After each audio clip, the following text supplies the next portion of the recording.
what we've really discovered in the last 10 years is we can create incredible regulatory systems without government intervention. And we're constantly finding new ways to have decentralized regulation systems.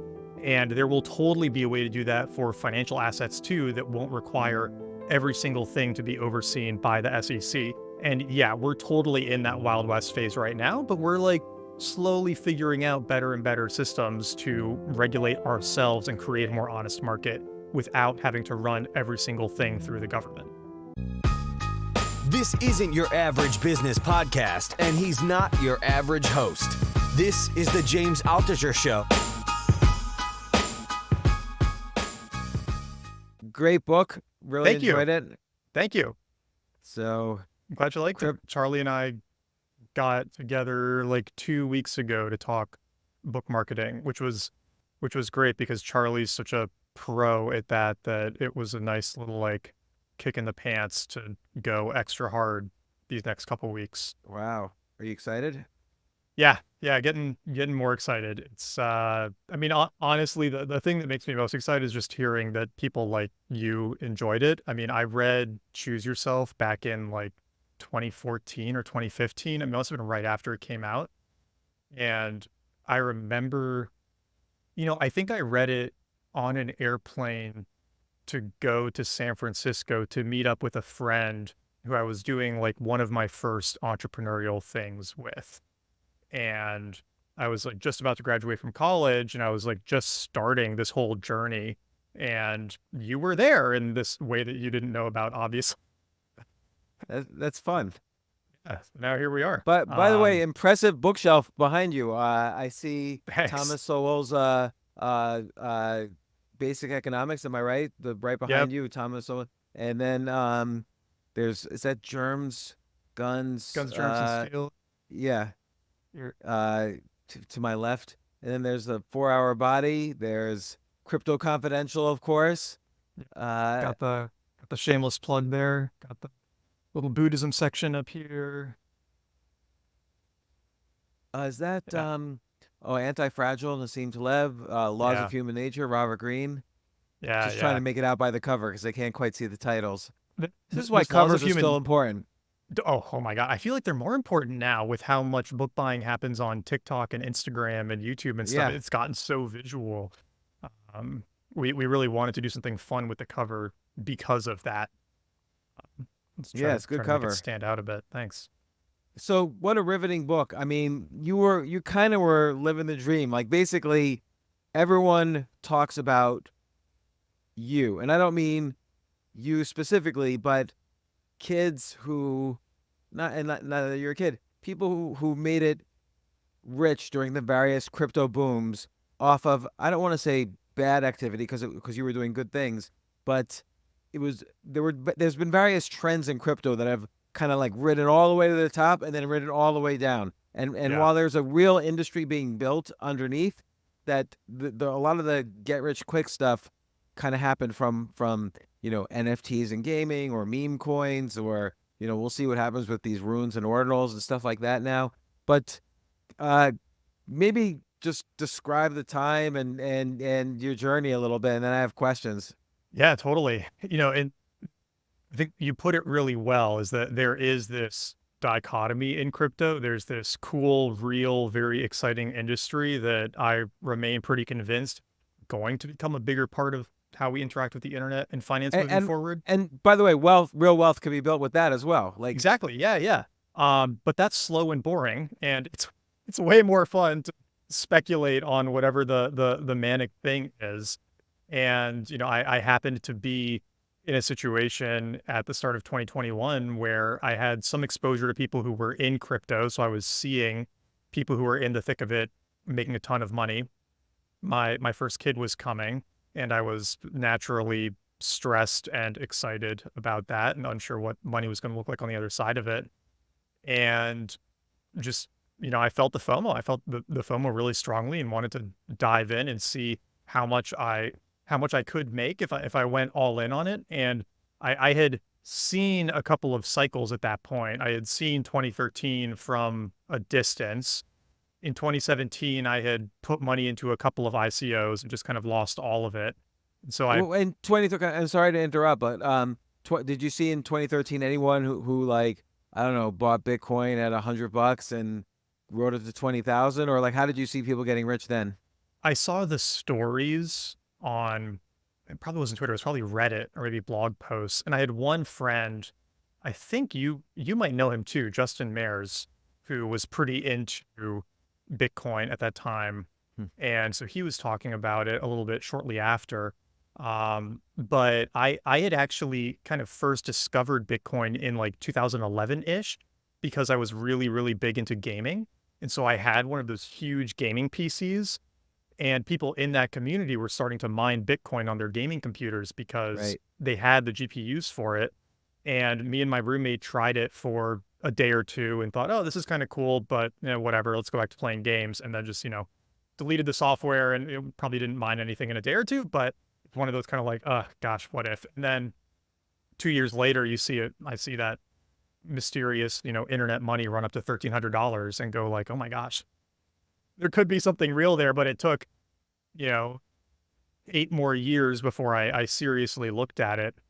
And the thing that I had going for me a little bit was that after the 2017, 2018 cryptomania, I had kind of said, okay, there seems like there's something here, at least with Bitcoin. I'm just going to go into my Coinbase and I'm going to set up an automated buy, just $100 every week, and I'm not going to look at it. And that ran from 2017 or early 2018 until the end of 2020.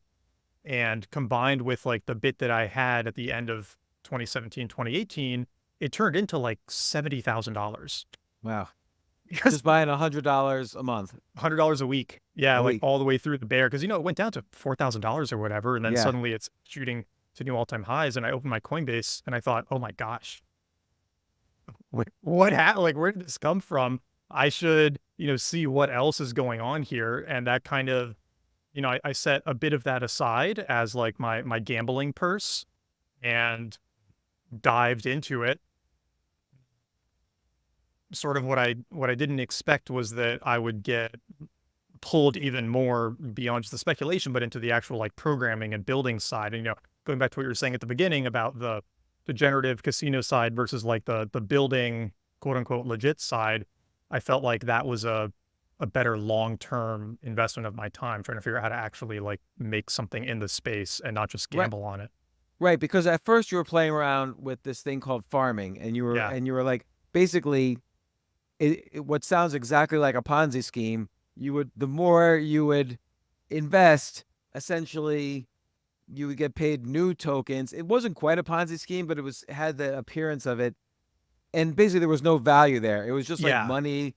You were spending money to basically make more money, and then you would spend that to make more money. Eventually there's Gotta go down inflation. It's eventually. gotta, if there's no actual value being created by the new coins being created that you're farming, then eventually it goes to zero. Yeah, the analogy I like for farming, if you've ever played one of those mobile games where you tap something to like get gold, or, Cookie Clicker, I think is the original one. You like tap the cookie and you get cookies, and then you can spend the cookies on like grandmas that make more cookies for you, and cookie factories and cookie farms. And the whole goal is to just get more and more cookies. And it's like a weirdly fun game to play, actually. There's something satisfying about just seeing your number of cookies go up. And basically what farming was, except that instead of cookies, you were getting, hawk tokens or whatever token they've decided to, brand it with. And then the more of those tokens you redeposited in the farm, the more tokens they were paying you per second. And so people would go and buy tokens so they could try to get more tokens faster. And yeah, it was just like this game of chicken of how high can we run this thing? How much money can we each get on paper before somebody big makes the first move to get out, and then everybody rushes for the exits to try to like end up being profitable And on it. and there's no fundamental value. Like it's not like these things were DeFi exchanges or NFT trading places, or there was nothing. It wasn't even claiming to be a currency really.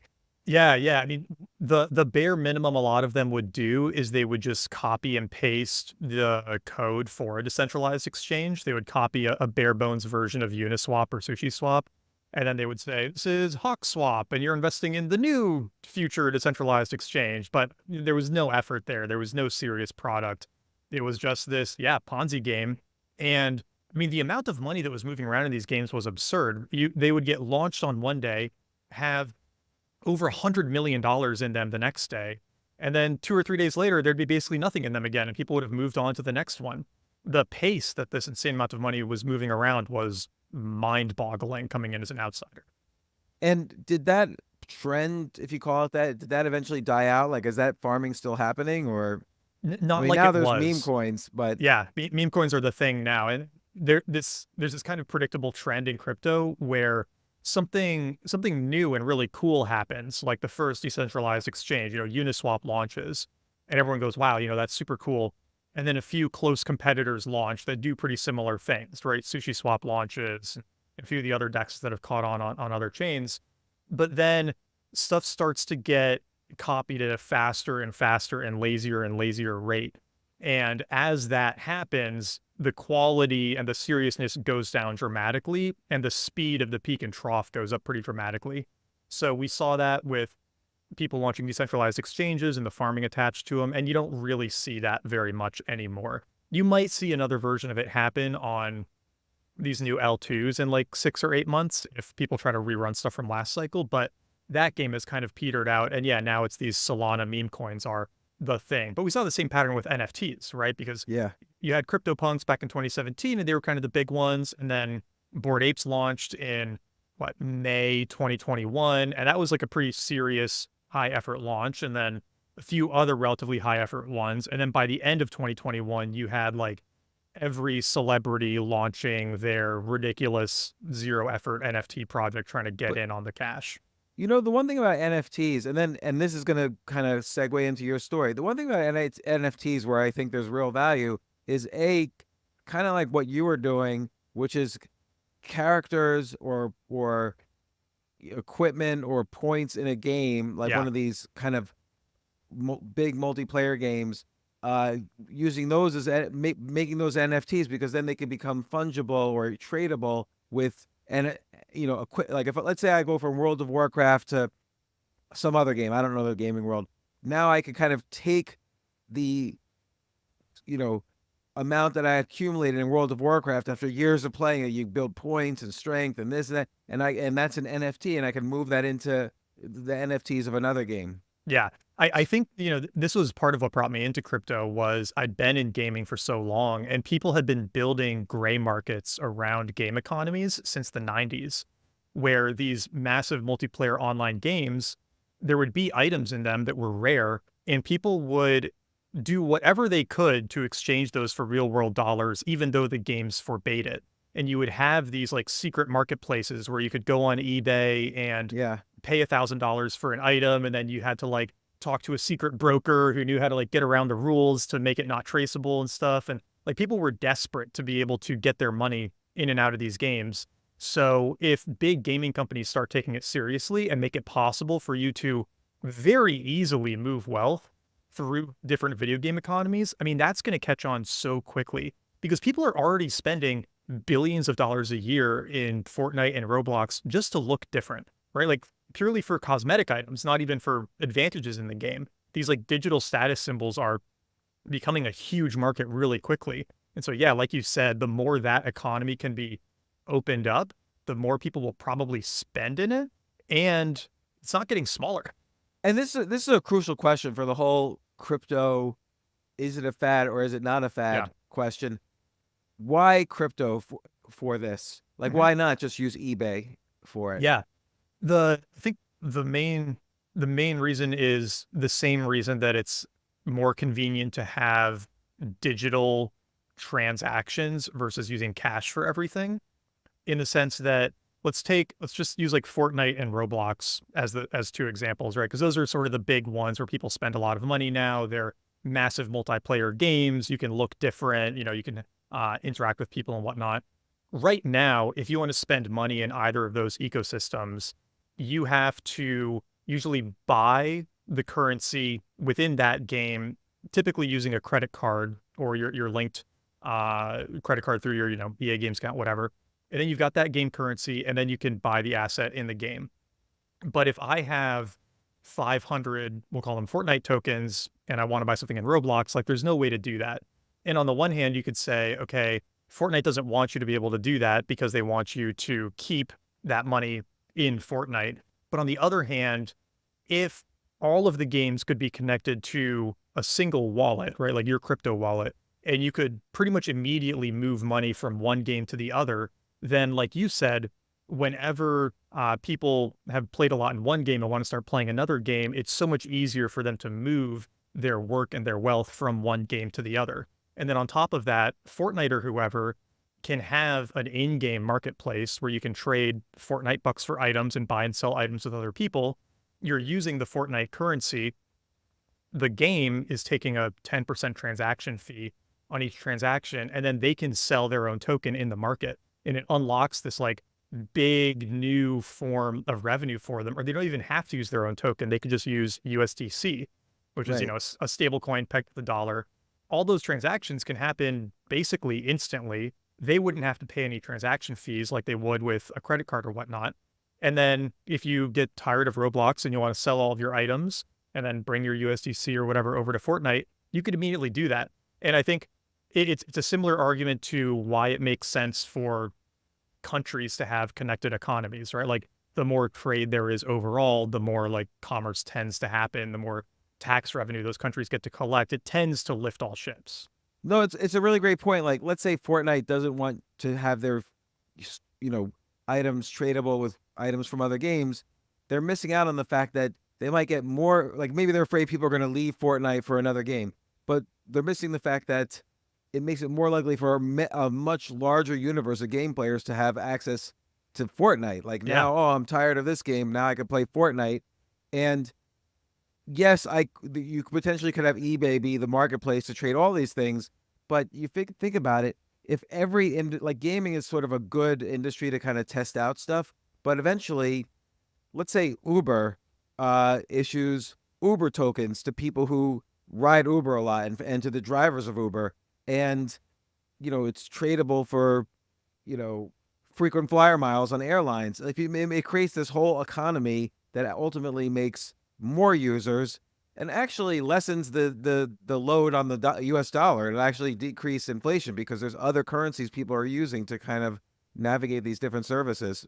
Yeah, you also end up with interesting arbitrage opportunities where if Fortnite does get less popular because there's some other hot new game, you would actually have people who are watching the popularity of games and they're seeing, oh, you can actually make more money playing Fortnite right now. And so then they're hopping in and they're like engaging in that marketplace because they're moving across all of these games where the economic opportunity is too. And we haven't seen how that might affect the gaming world as well. And there could be, downsides to it, right? You don't want a game to become completely financialized, but which I think is what was a problem with gaming and the NFT stuff, is that there were games just made for the value of their NFTs. They got it completely backwards. I mean, I like to use this example. Dota 2 is an extremely popular game right now. It has been for a long time. They have a real money marketplace where you can trade Dota 2 items with other people for dollars. And most items cost $2 to $10. They don't cost the thousands of dollars that you had to pay for an Axie character or something in the peak of the mania.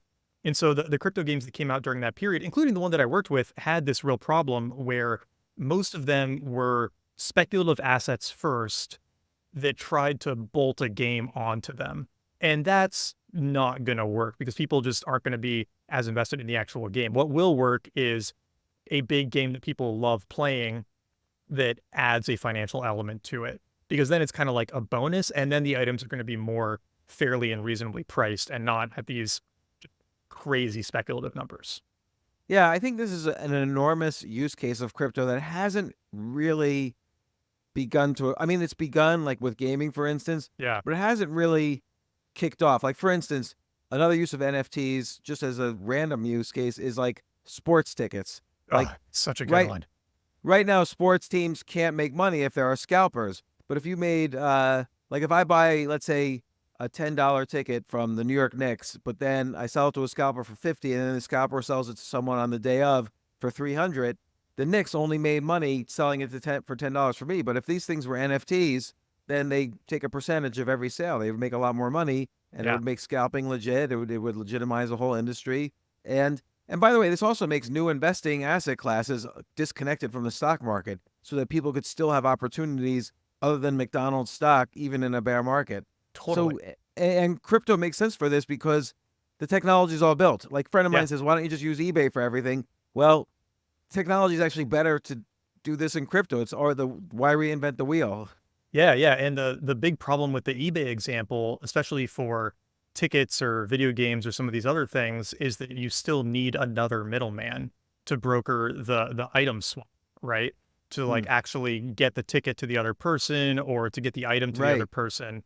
But if the ticket's represented by an NFT and you can buy the ticket on a marketplace, kind of like an open sea, but for sporting and music event tickets, it can all just be transmitted instantly. You can still just show the QR code on your phone. The user experience wouldn't be any different.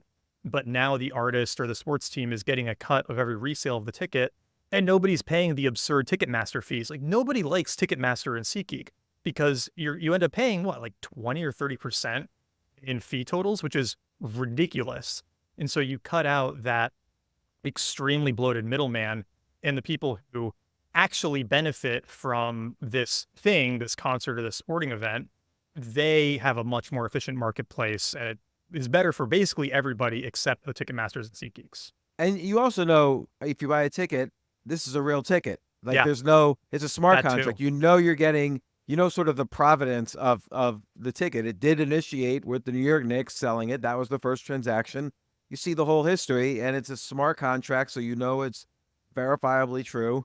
And that also takes care of the middleman. So because I was having this discussion with a friend of mine who doesn't like crypto, and he was like, "Well, why don't we just build a whole centralized database? Why does it need to be this whole decentralized crypto thing?" And there's so much functionality that crypto provides. My thinking is just like with the internet, social media wasn't a thing in the 90s. Like Yeah, GeoCities existed. It was sold to Yahoo for hundreds of millions, but I it didn't really have users. Same thing with tribes.net or Friendster. But then suddenly the internet hit a billion users, and Facebook and Twitter were successful. Around 2005, the internet hit a billion users. With crypto, I think we're still at like, let's say 100 to 200 million users worldwide. yeah. So it's not quite at that tipping point. But when it gets there, I think this is going to be $1 trillion use case of crypto. Oh, totally. And I agree that the most obvious places where it will start are wherever there are gray markets that don't have a good solution. And so gaming is a Mm, perfect example of this. mm, And where there are extremely bloated middlemen so that there is a significant profit motive to cut them out, like concert tickets. And those are just, I think, some of the most obvious places where we'll see somebody really go after it. Because if a team built a really good SeatGeek competitor that musicians and sports teams started using, Blau would be probably one of the first people to use it because he's a big musical artist and he loves crypto. And where that platform is now only taking 2.5% instead of the 25% that Ticketmaster or SeatGeek are taking, everybody's incentivized to go use that thing, right? Like there's a really clear reason to try it out. But another marketplace that is not so inefficient, it's going to take a lot longer for crypto to have an impact there. And so it does feel like those near-term opportunities are wherever you see that massive take rate that could be replaced by code, by smart contracts. Yeah, and by the way, I totally want to get to your fascinating story, but this Yeah, yeah, no, conversation no is rush. This is interesting great. to me as well. Like this is all eventually going to the tokenization of real world assets. So like let's say someone graduates from college, they have $100,000 in student loan debt, but now they say, okay, I'm gonna sell off 10% of my future income. I'm gonna tokenize. I'm gonna make James coin Yeah, out of 10% of my future income, sell it, keep some coins for myself, and all my future income has to go through the blockchain so people see it. And then every year, 10% is distributed by the holder to the holders of James coin. I could use that to pay off my student loan debt. And then let's say I get into Harvard Law School versus Mexico City law school. Yeah. Nothing wrong with Mexico. Then people could say, "Oh, James Coin's going up." And this like also becomes an investable asset class. So again, uncorrelated to the stock market, and it's a way to create a more efficient market around. You borrow from future income to pay off debts without paying Yeah. too much in interest, and you also could potentially make money off of that as your income potential goes up. But you can't just rely on that because you have to make income, or else James Coin goes down. Yeah. And I think we're going to see many versions of that in semi-controlled marketplaces, right? So a good example could be like a Shopify store, where when you launch this Shopify store and you say, here's the plan, here's the products, whatever, instead of doing, like instead of doing a normal investment round, you could probably in the not too distant future issue a token through Shopify that when being held guarantees you some cut of, the revenues or profits or whatnot that Shopify store is generating, right? Or you could do it through Yeah, Stripe. You could do it through one of these specific like transaction hubs to that's a great ensure, idea. yeah, because then you're making sure that all the income is getting captured, right? You can do it for a YouTube channel, right? So if when you launch the YouTube channel for this show and you say, hey, I'm a successful author, I've got all these followers, I'm starting on YouTube, you can buy 10% of, or some percent of the lifetime revenue of this YouTube channel with this token. That's something people will do, right? Because if you found Mr. Beast early and you could have bought some Beast coin and ridden that up, that would be a really interesting market. I'm sure that's going to exist. And here's the great thing. So what you just described is Kickstarter, right? But Yeah, I can now sell my Kickstarter donation. So let's say totally. I donated to you to write your next book on Kickstarter. Well, now that's it. That's all I get for my donation. But now let's say if those donations were tokens I get back that are the contract between what you promised me and what I gave, now I can trade with anything else. Yeah, It becomes tradable. And that's the real benefit of crypto is decentralizing this and making peer to peer this trading. So I don't need the New York Stock Exchange. I don't need banks. I don't need the Securities and Exchange, whatever commission, uh, telling me what I can sell and buy and hold. And it makes like thousands of new asset classes that again would stave off recessions. And I think it would just be a net positive to the yeah. world. And I understand the concerns around financializing everything in our lives. I think those are fair criticisms, but I think that historically, the more you have opened markets up to freer trade and like faster transactions and more visibility into how transactions are happening, the better it's typically gotten for everyone. And so even if we run the risk of maybe financializing too many things, I do think it becomes a net benefit for everybody trying to build these new businesses, trying to get these new careers off the ground, if there is a way to open up financial aspect or financial access to like every part of the stack. Like startups are a great example of this because if you really wanted to make the most money possible investing in the American economy, you didn't get the best deal by putting it into the stock market, right? A lot of the best deals happened in the private markets. And if you're looking right now and you're seeing, oh my gosh, SpaceX, they're like the last Starship launch, such a huge success. I really want to be able to get in on that. Like you can't because they're not public. And the only way you can is if you can have the connections and the huge amounts of money to get access to secondary. That most people don't have those opportunities. And that's kind of a shame. Opening some of those markets up earlier could be a net benefit for everyone. Right. And to your point, the supposed benefits of regulation is just and financialization of everything is or the downs. Well, let me start with the benefits. The benefits Yeah. of regulation, which makes it harder to do the financialization of everything, is that there are scams. And you yourself, as you describe in this book, have fallen for or seen many of these scams in the crypto world. And you use the phrase quite a bit in the book, the Wild West. So for a while, the Wild West was this farming in crypto. Then the Wild West was NFTs. Now the Wild West might be meme coins. But I would say every new financial innovation, there's a Wild West. So Yeah. housing derivatives were the Wild West for a while, and there were a lot of scams, and it caused the 2008, 2009 financial crisis. Internet stocks were the Wild West, so caused a recession. Even most things for a while, there's a lot of like hedge funds in the early O's or in the 90s were the Wild West, and there were a lot of scams where people took the money and then they disappeared, or Madoff started in the 90s and was a $60 billion scam. So these things exist, and then people learn from them, and the industry matures and grows up, and now hedge funds are an institution. Mortgage derivatives are normal business now. Savings and loans companies, which were the Wild West in the early 90s, it's business as usual now. Junk bonds, Wild West in the 80s, business as usual now. So I think people have to relax. And yes, there's a Wild West where a lot of people will lose money, but some people will make money, and that's just the nature of it. People choose to lose money also in these things. It's not like, they didn't want to lose money, but they decided to play in a dangerous Most field. people knew what game they were playing. Yeah. Uh, So there's another thing on that, if you don't mind me hopping no, in on it, which is even outside of the finance world, what we've really discovered in the last 10 years is we can create incredible regulatory systems without government intervention, right? Because for a long time, we thought that a safe taxi system required medallions and certifications and all of these like government endowed systems for safety. But then Uber showed that no, you can actually trust peer-to-peer evaluations, and you can use a rating system, and you can do all these things, and you can create a safe system without government, direct oversight. You can do the same that's with a great example. Airbnb, like Airbnb showed that you can do it with hoteling, right? And hospitality. And we're constantly finding new ways to have decentralized regulation systems.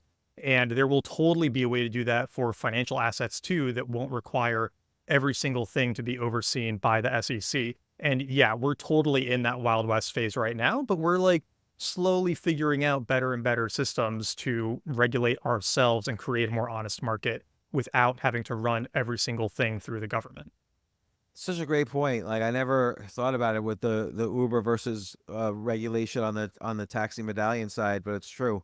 Now, with you, so you said, okay, I need to make some money. I'm having a kid. This farming thing was the Wild West. You were making a little bit of money, but you even recognized right away it seemed scary. But Yeah. you also had some coding ability, so suddenly people asked you to code, Yeah. basically farming and NFTs in the game.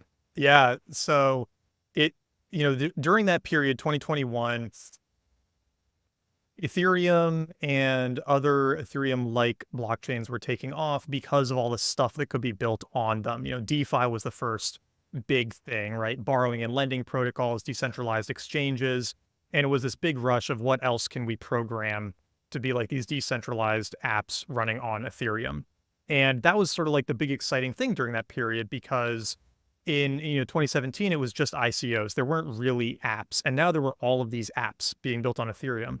But the only way you built them is if you knew how to code in this new programming language for Ethereum called Solidity. And Solidity is similar to JavaScript, but it's still its own thing. And because it was its own thing, and because you had to get a lot of practice and use it a lot to know what you were doing with it, not many people knew how to do it back in 2021. There were supposedly fewer than 10,000 active Solidity engineers on GitHub. And so when I had this idea that, I should learn how to write Solidity code, because if you went in any Discord for any crypto app, all of them were trying to hire Solidity engineers. And they were offering like $250K a year salary plus tokens. You would only need 3 to 6 months experience because that was all that most people had. And then you could just like get hired for it. It was an extreme version of the programmer job rush during that period. And so I was doing this farming, and I was seeing people, they'd go up and up and up, and they'd make money, and then they'd make one bad mistake and just back to zero, right? You pick the wrong thing and you get all your money stolen. You get out too late and you lose everything that you made. It was really risky. Whereas if you learn how to build things, there's a floor on that, because you're not putting the same amount of money at risk. You're getting paid. And if you're getting paid in tokens and you pick the right project and their token goes crazy, that could turn into a pretty incredible payday. And so I had a couple of one big scare and one truly awful event happen. And I said, okay, I've just got to like go all in on the programming, because I can't keep picking up pennies in front of the steamroller. And it was really hard to learn because there were basically no courses. There were no boot camps. Code Mentor was this site that I used to use a lot to get programming coaching, and there were no Solidity mentors on Code Mentor. So you were There really weren't on YouTube videos like. very few YouTube videos, and they were really focused on the most basic stuff, launching a token, making an NFT. And there was no chat GPT back then. And when I first started trying to figure this out, I spent a couple of months just trying to, get like a few basic contracts going, right? And it was really just a grind figuring it out. And while I was writing the book, I went to ChatGPT and I said, hey, could you write me the code for a new token launch? And just boom, it's Wow. done.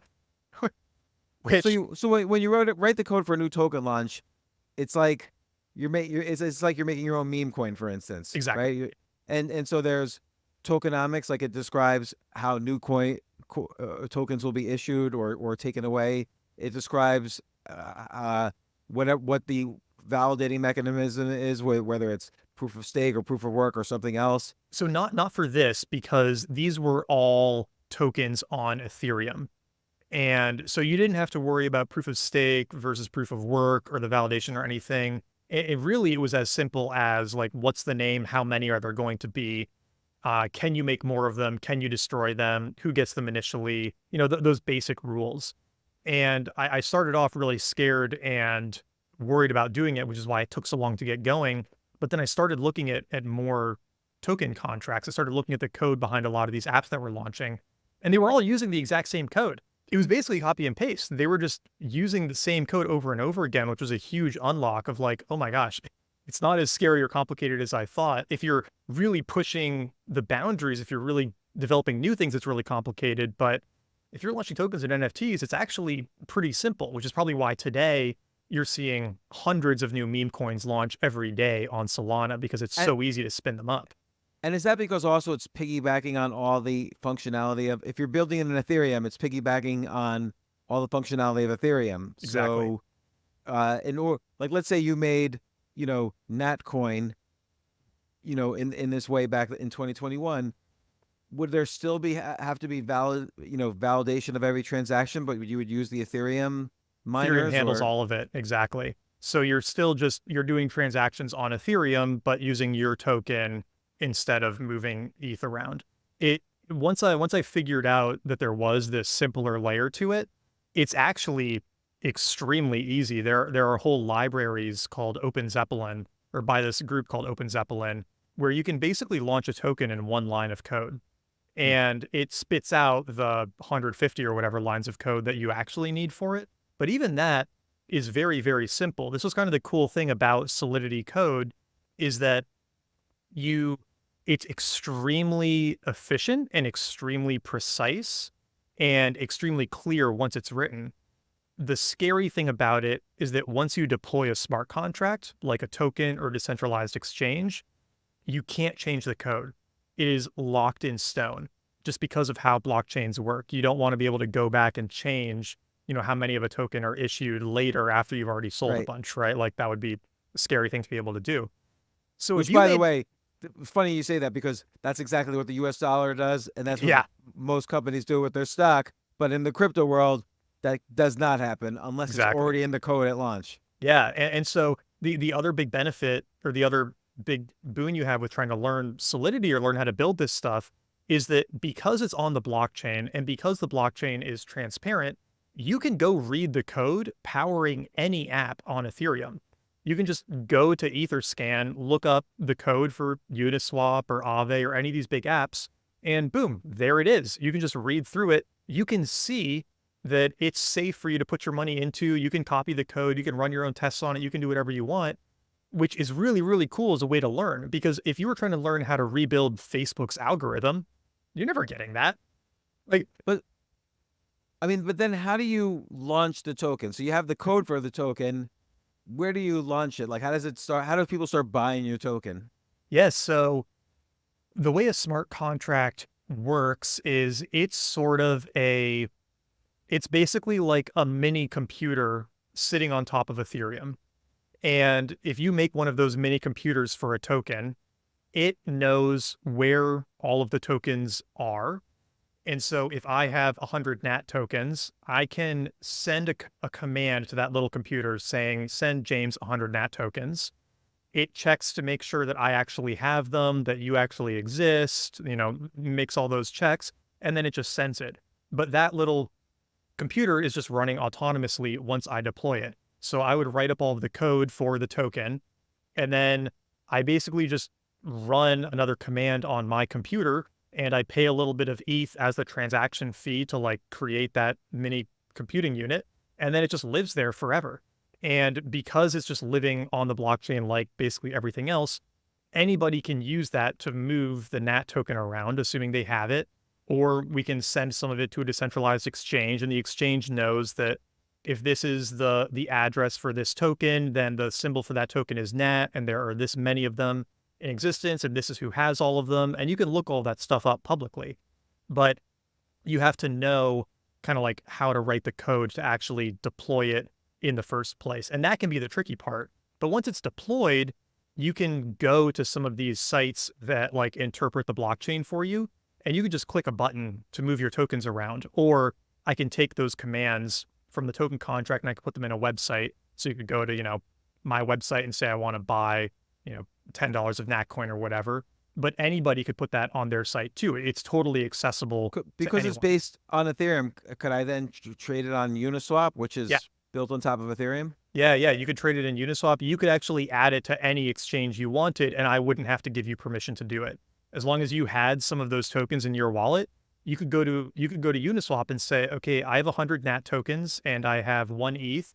I'm going to put both of them into Uniswap. I'm going to create a trading pool, and now 100 NAT is worth 1 ETH. And if somebody else went and they said, oh, I want to buy 10 NAT, then 10 NAT would get deducted. The amount of ETH would go up by 0.1. But now 90 NAT is worth 1.1 ETH. So now, the NAT token is more valuable. And so the price would constantly be changing automatically based off the Uniswap balance of those two tokens. And nobody else has to facilitate that trade. You don't need a market maker. You don't need to find somebody immediately on the other side of it. The trading can just run autonomously on the Uniswap smart contract.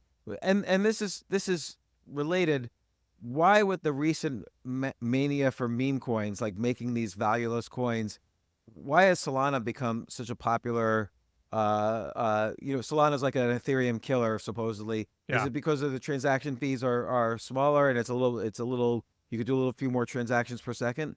Yeah, it's totally because of the transaction fees. Because on Solana, you're usually paying less than $1, sometimes less than 10 cents to do one of these transactions. Whereas on ETH, if the network is busy, you might pay $50 or $100 to do a swap. And that's why Ethereum is really not trying to be the active layer anymore. It's just trying to be the security and final settlement layer. And there are these other like layer twos being built on top of it, like Coinbase's Base chain. And Base has pretty comparable speed and transaction fees and everything to Solana.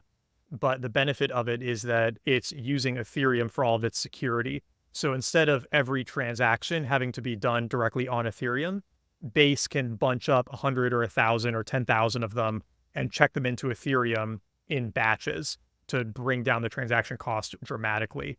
And so you lose a little bit of security by being on Base, but you get this incredible increase in speed and cost of transaction. So what we'll probably see is a lot of the day-to-day things, a lot of the little transactions happening on an Ethereum layer 2 or on a Solana, but then you'll see the big things happening on the Ethereum layer. So like BlackRock, for example, has launched a fund on Ethereum for doing some like yield-bearing tokens. They've been tokenizing treasuries. They've been doing some really cool stuff, but they have $500 million in there.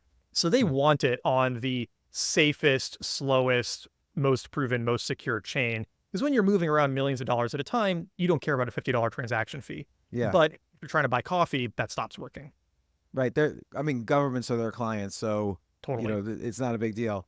So you basically then made your own currency / tokens for this game craft that was being built, and it had a launch, and suddenly all these tokens that you were paid in to develop this had value. Like, what was the peak value of the tokens you had? I mean, it was so crazy because They were one of the first teams I reached out to try to get a gig. I wanted to get my feet wet. I wanted to get some experience.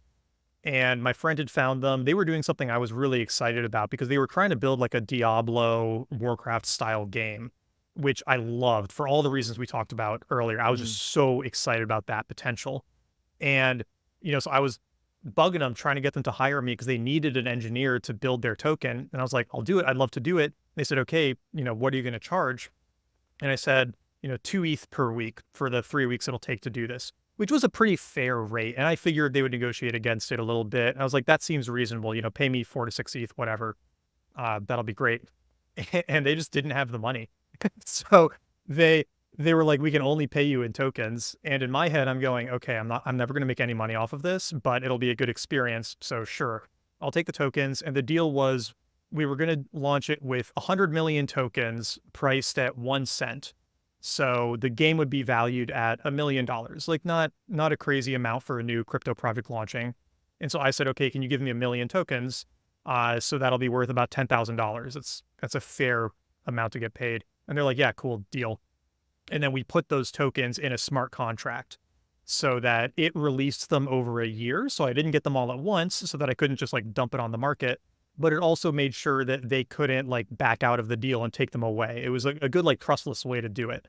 And so we put them in, and then we were getting ready for launch. And a bunch of the like wealthier people the team knew said the price was too low.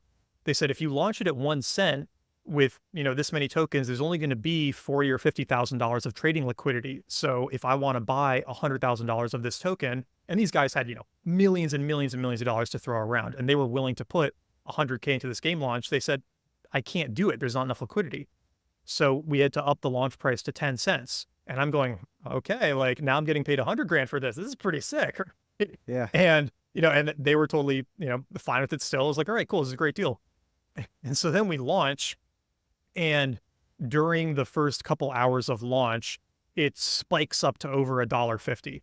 And I'm like, oh my God, I just got paid $1.5 million for like 2 weeks of work. This is insane. And then, of course, it dropped back down to like 20 cents. It stayed there for a bit. But still, I'm like, okay, cool. There's like 200 grand that's going to come out over the next year. This is great. But, they kept building the game, and it kept, getting more excitement. And there was that big NFT rush. And then after the NFT So there was rush, it was legit as far as like they weren't scammers. They were trying to build a legit game and legit totally. NFTs and And there were people actually playing the game, and they were launching new parts of the game every week. There were, dungeons you could go through, and you could fight the monsters, and you owned your character as an NFT, and you could sell the NFT of your character if you didn't want to play anymore. And you could, trade the items amongst yourselves and all of that. And like, they were really doing it, which was great because there were so many scams and cash grabs at the time that it was cool to be actually working on something where they were building a real game. Like they were really, really going for it. And so the NFTs start taking off, and then gaming starts taking off. And like Axie had their crazy moment where yeah. Axie Infinity, it was worth like 20, or I think it was $40 billion at the peak, right? Just absurd. And they start going down. So people look for the next game to put money into. And there was another game called DeFi Kingdom. And DeFi Kingdom runs up to like 2 or 3 billion in the span of a week or two. And we're looking at that and we're going, is that like, are we next? What's going to happen here? And then we get to the end of December, and DeFi Kingdom starts going down. And then people find CryptoCraft, and they start putting money into that. And then in the course of 2 or 3 weeks, the token goes from like $1, $1.50 to $13. Mm. And now I'm looking at all of my tokens, and I'm going, oh my God, there's like $13 million here. This is just like more than I ever could have possibly imagined coming from this. But, here's where where it's really hard for me to reflect on this story is, in my head at that time, I'm not going, okay, this is insane. I need to get all this money out right now. I'm going, this is going to 100. Like, this isn't stopping here. This is just the beginning. It's going to keep going. And so when I'm claiming my tokens every day and I'm turning some of them into ETH, I'm redepositing a lot of them. Like, I'm not taking the money off the table. I'm just doubling down. It was like, it was more money than like I ever imagined. It was more than I could have possibly hoped for. And I just wasn't taking the vast majority out. I just kept doubling down. And a lot of my tokens were locked, so I couldn't access them. But But even when they're locked, though, you could still engage in private transactions and sell your locked coins. no, not really. I mean, you could in theory, but there wasn't, it would have been like it wouldn't have been a crypto transaction. It would have been like a written agreement. Right. It would have been a dumb contract instead of a smart contract. Like Exactly. It would have been a dumb you couldn't contract. transfer the coins from the wallet, but you could have made a contract that obligated you to. Exactly. Yeah. And I didn't do that, sadly. And now those tokens are worth like 2 cents a piece. Um, But you did do some transactions with yes. private investors. Yeah, yeah. Well, what I did was, as it started taking off, I realized that one, it was going to be impossible to time the market on this. And two, even, this is the big problem with a lot of crypto tokens is that at the peak, all of the CryptoCraft tokens combined were worth over $1 billion, which is insane, right? Hmm. But there was less than maybe $20 million of liquidity to actually back that up. Usually there was less than $10 million of liquidity to back that up. So if somebody had all the tokens and tried to sell them all at once, they wouldn't get $1 billion. They would get like 10 million. So the tokens were actually worth way less than it seemed. And this is a big problem in a lot of crypto tokens is you might think that you have this many tokens worth this amount, but if you're one of the big holders and you try to exit your position, you will tank the price immediately. So I knew I couldn't really sell in large batches. And so I wrote a little bit of code that I could run on my computer where it would claim my tokens for the day and then sell a portion of them to ETH and redeposit the rest of them. And so I would just roll over in bed every morning and like hit a button on my computer and boom, there'd be $1,000 of ETH in my account. And then it was like $4,000 and then it was $10,000 and it just kept going up and, just completely destroyed my relationship with money during that period. None of it felt real. Didn't want to take any of it out. Just wanted to keep doubling down with it. And like I said, I reinvested most of it or locked a lot of it up. Because I just, you only get to that point by being crazy enough to leave a lot of money on the table. And that mindset eventually comes back to bite you. Yeah. But you at some point, well, first off, it's very interesting. Like this is one aspect of crypto which may or may not be a benefit, but if people know what your wallet is, you actually don't have the privacy that you would expect. I mean, you could get that privacy, and in most cases, in 99.999% of cases, you have that privacy. But because you were a major developer on this project, people knew what your wallet was and how many coins were in it. It was kind of laid out to investors and everything. So it's as if your bank account information could be viewed by everybody. And so not that they could access the money, but they could see when you were accessing the money. And so you had people call you saying, hey, I thought you were really into this project. Why are you selling? It turned into a huge problem. And I've talked to a lot of other people in crypto who had this same experience for better or worse, where when you're getting paid in the token of the project you're working on and other people are investing in that token on the hopes that it goes up, if you're selling a chunk of it, it looks like you don't have faith in the project or like you're trying to rug people or something that they don't. And that's understandably can be scary for people who are watching all the transactions come through. And so in the beginning, when it was just smaller amounts, like nobody bugged me. But then when every day my amount of tokens unlocking it was like $50,000 of tokens, and I would sell 20,000 of them a day to ETH or whatever, I started just getting all of these DMs and these Twitter messages from people being like, what the fuck are you doing? What's wrong? Like, what are you scamming us? And I'm like, I have a kid and a mortgage. Like, I can't eat these tokens. Like, I got to sell some. I can't leave all of this on the table. And like, by the way, I still have millions of dollars on the table here. Like, I'm way more invested in this than you, but I have to take some off. And it just got nastier and nastier. I mean, people were going to the team and telling them that they had to fire me and kick me off the project because I was selling these tokens. And the team was like, they're like, what do you mean? Like, he's working harder on it than like almost anybody else. Like, he's the most invested person who is selling tokens. Like, be mad at the speculators who are dumping, like not the people on the team. But it's a huge problem. And I talked to a lot of people who had millions of dollars of tokens liquid for projects they were working on, who never sold any of them because they were so afraid of the optics, and they just wrote it all the way back down to zero. Now, could those people, like, there are these exchange traded funds where you kind of pull your wallet in with a bunch of other people's wallets, so you're like diversified, so everybody Yeah, kind of owns all the wallets together. Was there anything like that that was open to you? I could have done that. And if I had thought that the game was going to go the way it did, I would have set it up more intentionally or more carefully like that. But I didn't think it was going to turn into much of anything. And so the place where all of the tokens went was Nat Eliason.eth. It was pretty blatant, like how many tokens I was getting every day and exactly what I was doing with them. And there were a couple hundred people who were subscribed to updates on my wallet Wow, through that's this app. crazy. Yeah, through this app called Zapper. And so they would literally get a notification on their phone if I did anything in crypto. And because they like wanted to see what I was buying, they wanted to see what I was selling. And that was not fun.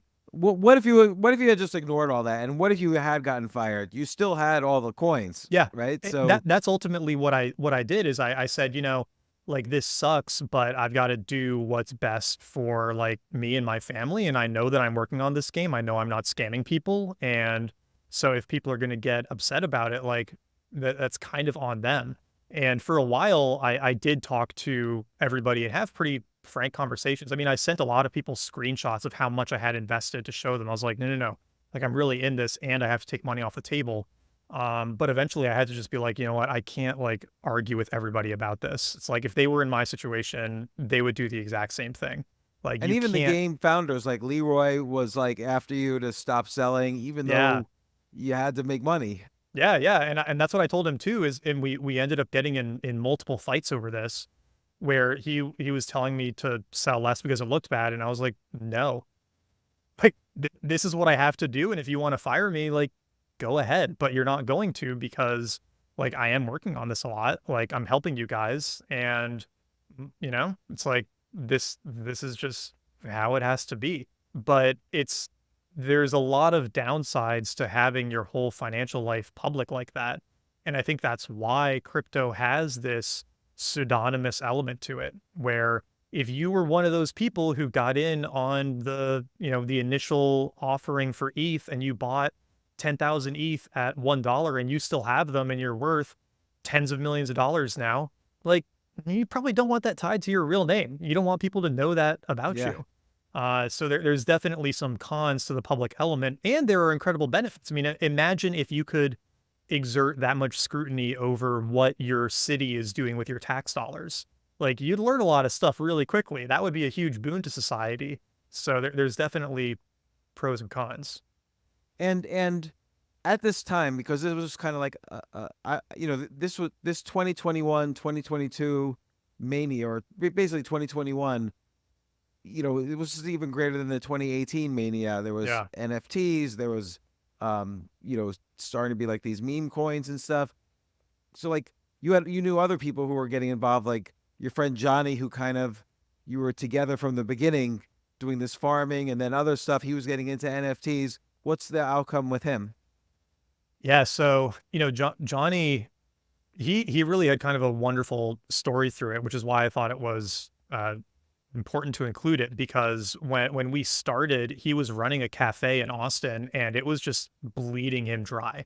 And he, was sort of like barely scraping by on it, was incredibly passionate about it, but the money wasn't working and it was getting worse and worse. And he was one of the people who had, barely survived COVID. And so we started doing this farming stuff, and he had commissioned this like incredible espresso maker to get built, and had hired this like company in China to do the production on it.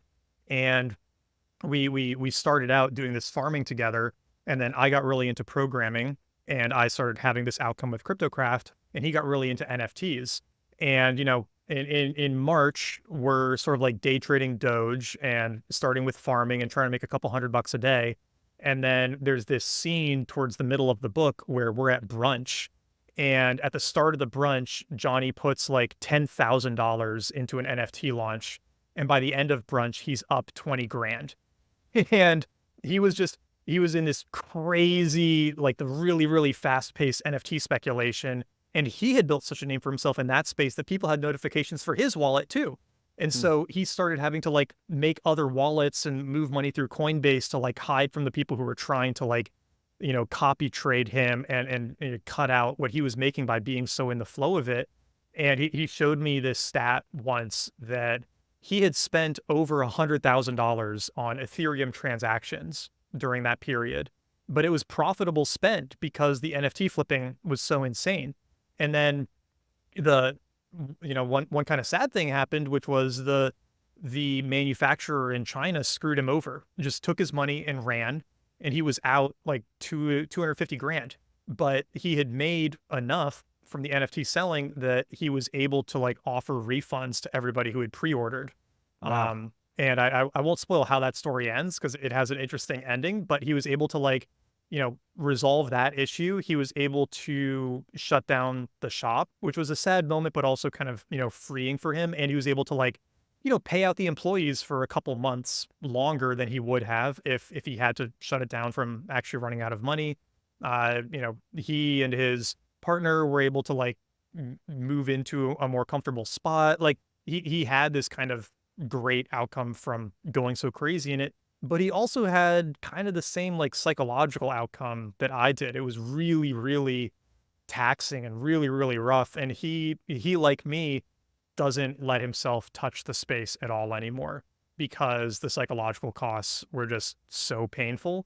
Really? So, like, And what does he do now? He's working on just the espresso maker, or working on the espresso maker, and he has another job in a totally different industry, but the maker is hopefully going to launch in the next couple of months, which is pretty exciting. yeah, So it's like that, and he was able to like take the time to really do it right. It's like building a cool new piece of hardware is an incredibly challenging job, and you can rush it, do a little cheaper and just get it out there, or you can take your time with it and make it really awesome. And he was able to buy the time to do it right, which was great. I mean, for both of us, we had these things we were really passionate about. For me, it was writing. For him, it was coffee.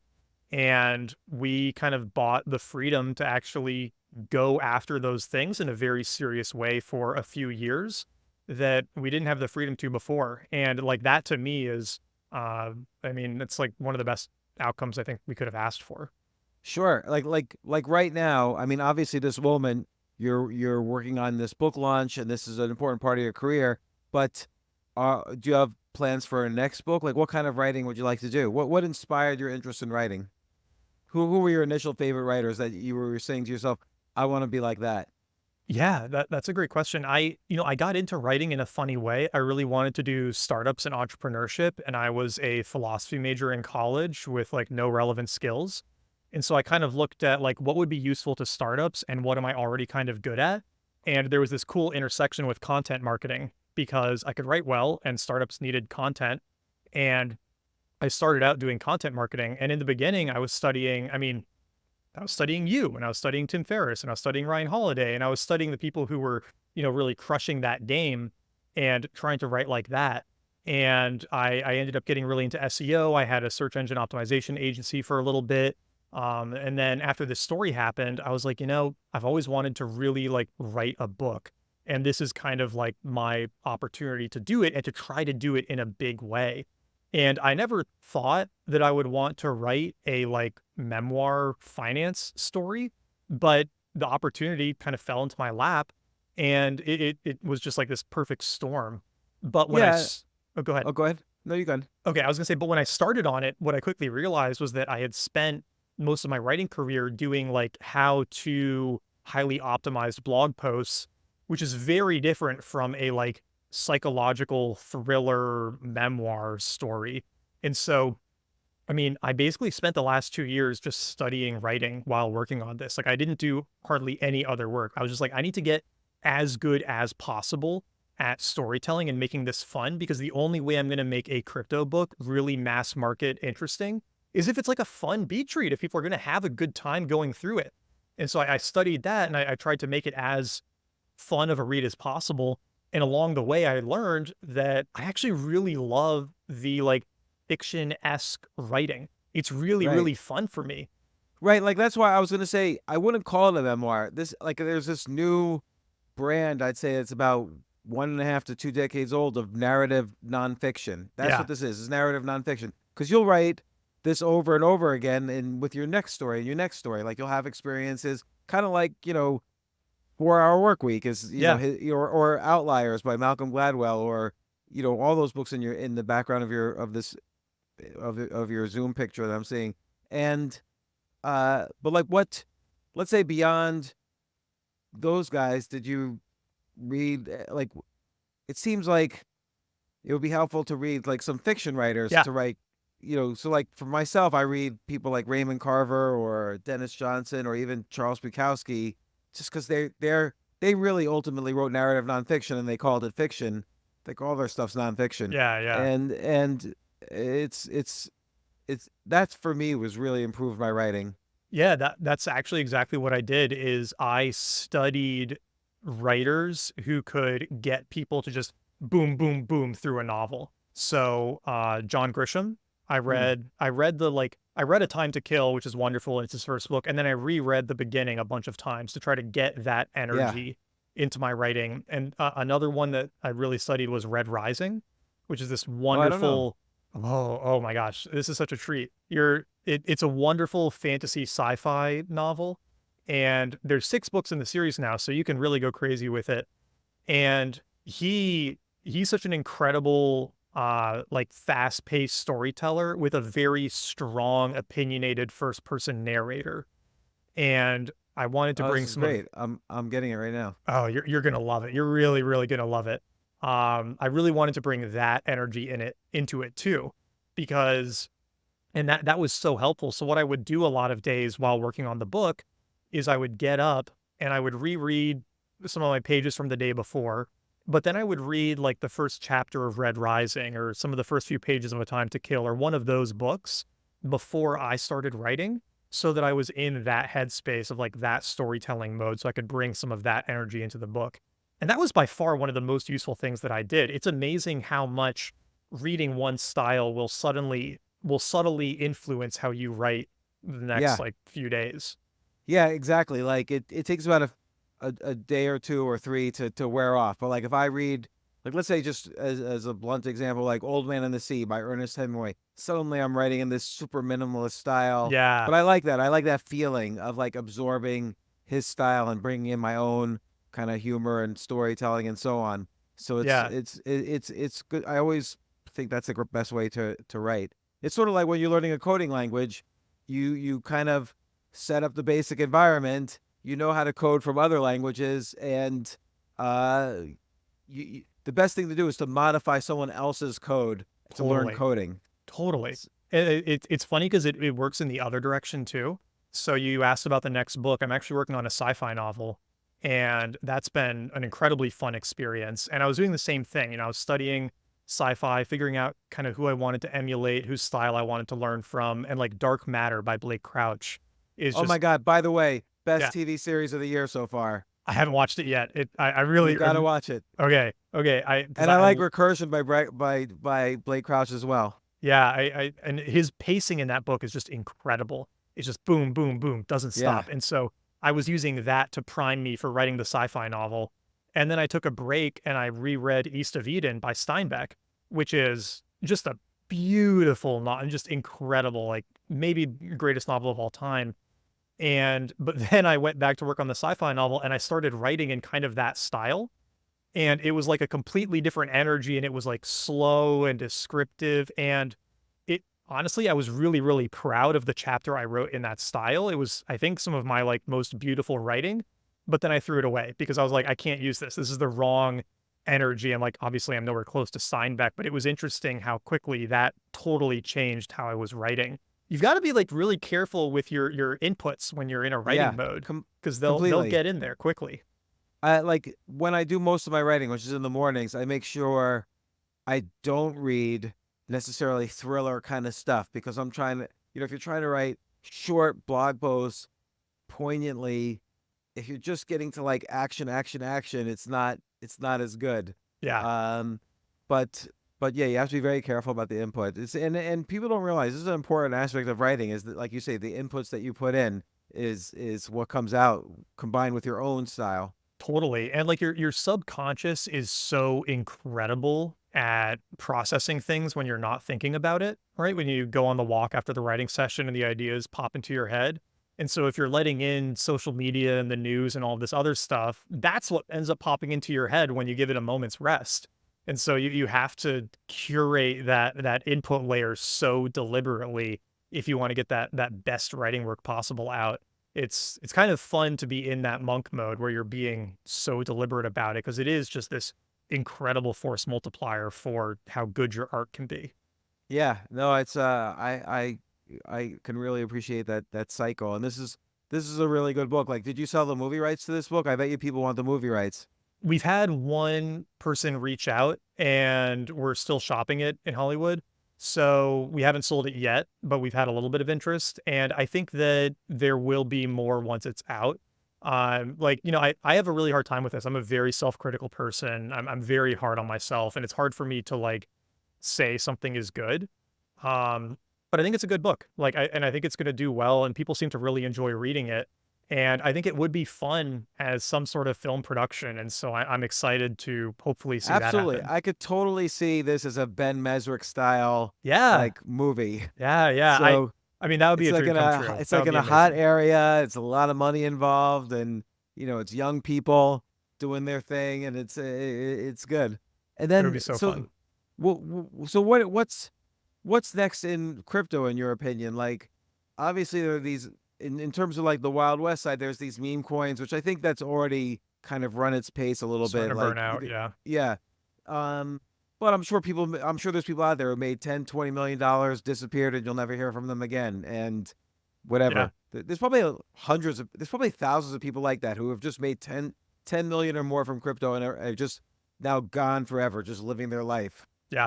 Yeah. It's not a small number. And I say this in the book too, that there's going to be more manias, right? And there's going to be new waves of things in crypto that have these manias attached to them.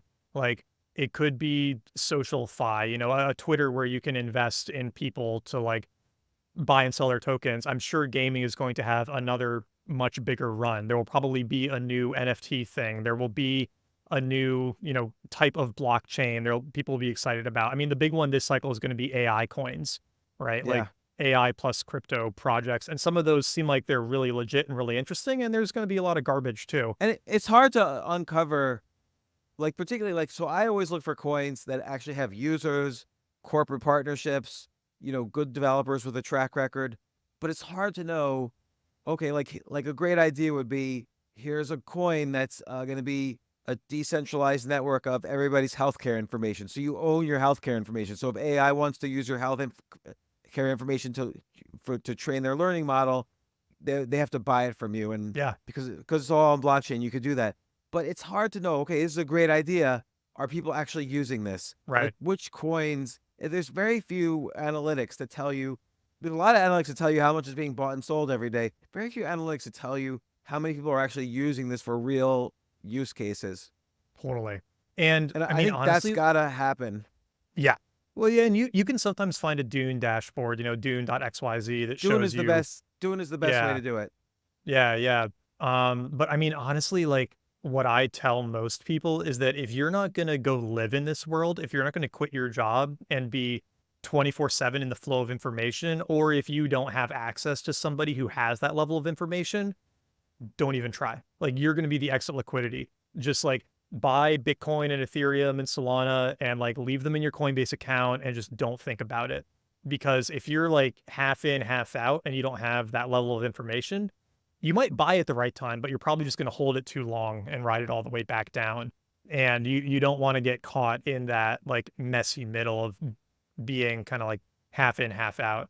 That said, if there's a wave of things that people are actually using and they're paying you for, I mean, I could totally see a decentralized AI computing token where you can rent out GPU cycles on your local computer to some like AI processing system and you're getting paid in their token. And if you have a gaming computer sitting around like I do, like, yeah, hook it up, get paid, you know? I mean, Like, the problem is there's tokens specifically for that, but then there are also tokens that initially for other decentralized computing use cases, and they all seem to switch over to decentralized AI learning models because yeah, that's like the hot thing. So now it's hard to really sift out like what's their real business model and who's using it. So, yeah. And uh, I mean, it's sort of why I do generally think like just hold big hold the big ones. Like if you're not really going to be in it, like I don't even play with the speculation very much anymore. I might throw a little bit at something on Solana just to feel alive occasionally, but for the most part, I'm just holding the big stuff. It's you've got to be so in it on because it's still really a wild west. It's very I mean, for the same reason that you shouldn't be casually looking at startup pitches for angel investing like right. in your free time unless you have access to pretty incredible alpha. Like you probably shouldn't be trying to bet on which of the new crypto apps is going to be the one in 5 years. You know what's interesting is the prediction markets like Polymarket. Yeah, super So interesting. because like even just on one bet, like the election, who's going to win the election, $200 million is bet on that one question. And they have a whole bunch of Yeah, things you can bet on, and that's built on top of Polygon, I guess. So so there's like a real fundamental use case and it's I guess the benefit of crypto is it's hard to regulate it because it's just decentralized out there. yep. You can't regulate it. Yeah, and So there's no trusted third party, and that's a big winner. I think that what we're going to see in the next like 2 years is Coinbase rolling out point of sale integrations so that mm, merchants can accept USDC and then not have to pay a transaction fee. And that'll probably catch on pretty quick because they'll save 3% on every transaction. yeah, And then they would have a more direct relationship with their customer because they could, you could attach some personal info to when you pay with USDC using your Coinbase wallet on your phone. Stores could use NFTs for like loyalty cards and things. There's a lot of interesting stuff that comes with that. But just being able to cut out that 3% that they're paying is, I mean, that's a huge unlock for a cafe. Their margins are so tight already. I could see that getting pretty big pretty quickly. I mean, there's something like 3 trillion in transaction fees around the world that are paid every year. So that's all So being like crazy. soaked out of consumers' hands and Yeah. put into big banks. And if you could I mean, that's a huge source of inflation. Like if you could just Yeah. eliminate that, the world saved $3 trillion a year. That alone is like a big benefit of at least everything moving to a stable coin, on a blockchain. Yeah. I mean, So, I think that's why we're seeing Stripe integrate both Solana and Base for mm, payments because I think they see the writing on the wall that Visa and MasterCard are not going to be able to keep charging 3% for very long. And so Stripe wants to, be that middleman, be that facilitator. So Stripe can still take a tiny fee, but if you're paying 0.1% instead of 3%, like that's a pretty sick deal. Most people are going to take that. what about Block? Are they doing something similar? They must be. I haven't seen anything about it, but I'm sure they are because they could just integrate it directly with all of the Square readers. Yeah. I know that they are so Bitcoin focused though that they might not want to do a stablecoin thing. But Yeah, right. Jack Dorsey's a maximalist, I think. yeah. So maybe if there's a really good Bitcoin stablecoin, which I think could happen, you could have a BRC20. Maybe Circle will launch one. They'll launch USDC on a Bitcoin L2, which is totally possible. And then I could see Square doing it, but I'd be surprised Hmm. if Square adopted an Ethereum based or a Solana based stablecoin solution unless they absolutely had to. And how do you think Elon Musk is going to eventually, his roots are in payment systems. So Yeah. eventually he's going to turn Twitter into some kind of payment system. And I doubt he's going to use Dogecoin. Yeah. Uh, He's got smart people around him who know the crypto space better than he does. And it would not shock me in the slightest if all of the tipping and the subscriptions and everything else on Twitter or X gets switched over to using like USDC on a native L2 for them or on Base or something where you're not really going to have a transaction fee. Because then, I mean, if you just have casino chips, if you're not like doing a credit card transaction each time, people spend it more and they can take a cut of all those transactions. You might see people tipping, a fraction of a cent on things that they like and whatever. You could pretty easily build a system where you have an X wallet or a Twitter wallet that you're loading with USDC, and then whenever you like a tweet, you're sending them like 10 cents. Yeah. And I would do that, right? I would be totally happy to do that. That would be Yeah. cool. And you would probably see a lot more like microtransactions happen on an existing social network like that than a whole new one get spun up just for that use case. Yeah, that's fascinating. I never thought of it that way, that it would encourage actually more, not only more liking, but also more tweeting. Like everybody who previously used to tweet a lot and maybe died. Like I used to tweet a lot more than I do now. Maybe I'd get back into it just to kind of, it's another thing to just sort of keep score of, Yeah, as yeah. opposed to just likes and follows. And it would So, simplify the thing they've started building with doing creator payouts because, I get paid maybe like 20 or $50 every week for being active on Twitter, but that like goes to my Stripe account and then I have to like send it to my bank account and then I have to use my credit card if I want to subscribe to somebody on Twitter. It's just a really inefficient system. yeah, Whereas if it's just all sitting in a Twitter USDC wallet or just sitting on my wallet, which is just connected and authorized for Twitter, like you're just going to have a lot faster transactions. Removing barriers to transactions tends to make more of them happen. So I can see there being an incentive for them to do it. interesting. Well, look, that Crypto Confidential, Winning and Losing Millions in the New Frontier of Finance. Such a great book. So interesting to talk to you about all these topics. Please come on the podcast again. I love having great guests come on more than one time. And congratulations on the book. I know it's going to do really well. Thanks so much, James. This was a real treat to get to do this podcast. I mean, like I said, you're one of the people I started following in this space 10 years ago. And Wow. it means so much that you liked the book and would love to come back on and maybe talk about the sci-fi novel or something when that's ready Yeah, too. would love it. Or a lot of times just come on and we'll talk crypto stuff. Yeah, So it's chat always crypto interesting. stuff. I mean, Yeah. I think it's going to get real crazy interesting over the next few years. It's going to be a lot of neat stuff that comes out. Yeah, I agree. Well, thanks again, Nat. Crypto Confidential. Thanks, James.